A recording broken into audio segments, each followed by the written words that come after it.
popular adage in the business world says that franchising means working for yourself but not by yourself.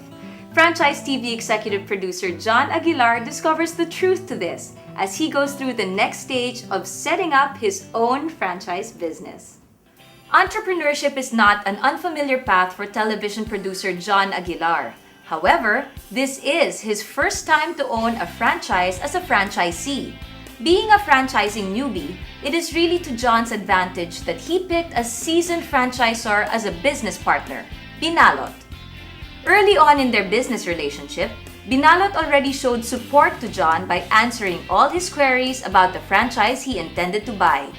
Following his franchise discussion with Binalot owner Romel Juan, John underwent the next stages in becoming a Binalot franchisee. These include taking a profiling exam and doing an evaluation of the area where John plans to put up his Binalot franchise.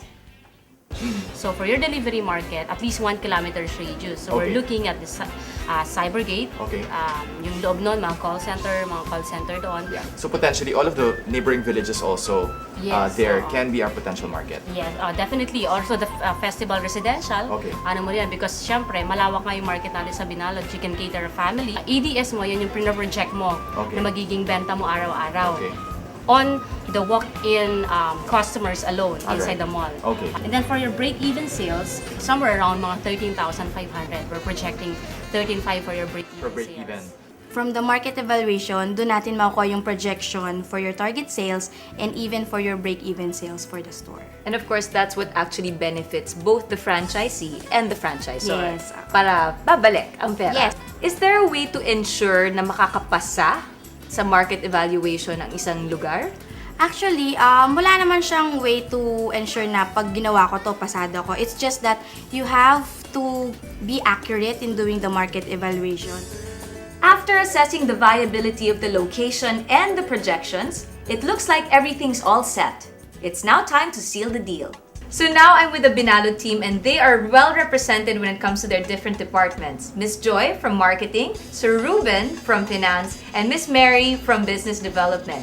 Earlier on, we were talking about market evaluation. What's the step after that's been approved? As soon as we got the approval, we are going to secure the security deposit and as well as the deposit for the lessor. We have to do this so that we could block this certain area.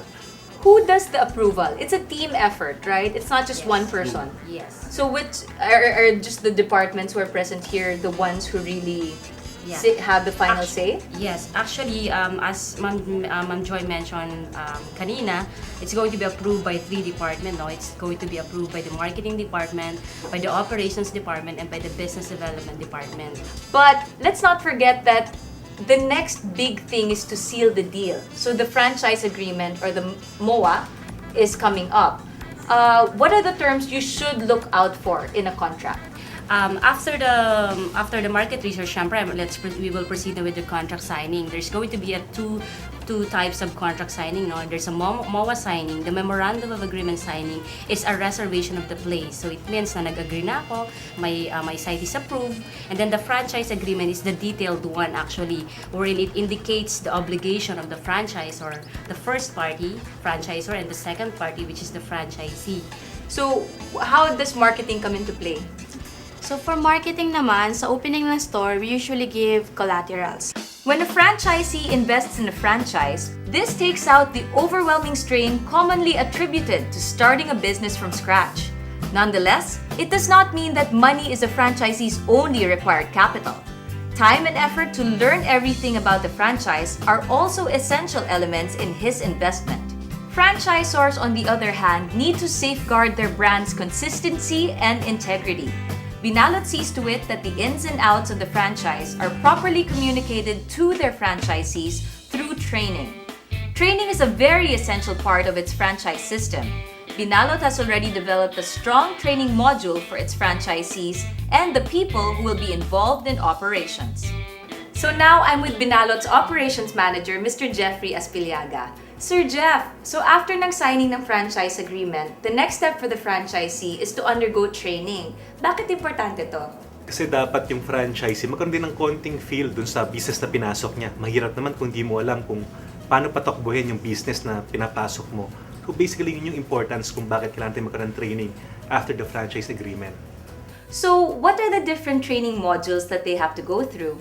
Iba-iba yan. No? For the franchisee, iba yung training. For the supervisor, iba rin. For the staffs, iba rin. For the franchisee, meron tayong theoretical training and hands-on training. Sa theoretical training, more on the managerial yun on how to run your business, on how to check your profitability, on how to control your cost. Yun ang sa franchisee theoretical. Sa hands-on, parehas yan na cooking, cleaning, proper sanitation. Sa supervisor, down below lang dun sa franchise yung training niya. More on running the store operation. Basically, yung sa kanya, handling staff. Yun yung kanyang mga tinitraining. Part of being a franchisee is really getting to know the business from the inside out. It's both in theory and in actual practical application. Being in the restaurant, being in the kitchen, interacting with the crew, interacting with the customers, it's very important for you because you have to be able to have a feel and an appreciation of everything that your crew goes through. In terms of the cooking, it's a new experience for me. I don't cook. I don't really know anything about food, but actually helping to cook and getting to know the ingredients and how much time you have to dedicate to each certain portion of the entire process is something that you really have to go through, especially if you don't really know that much about the business. It really helps to be able to be hands-on, especially at the initial stages. Looks like our first-time franchisee is all set. The next stages of John's franchising journey are getting even more exciting as we inch closer to the opening of the business. So watch out for that in the weeks to come as we take you through every step of acquiring and running your own franchise business.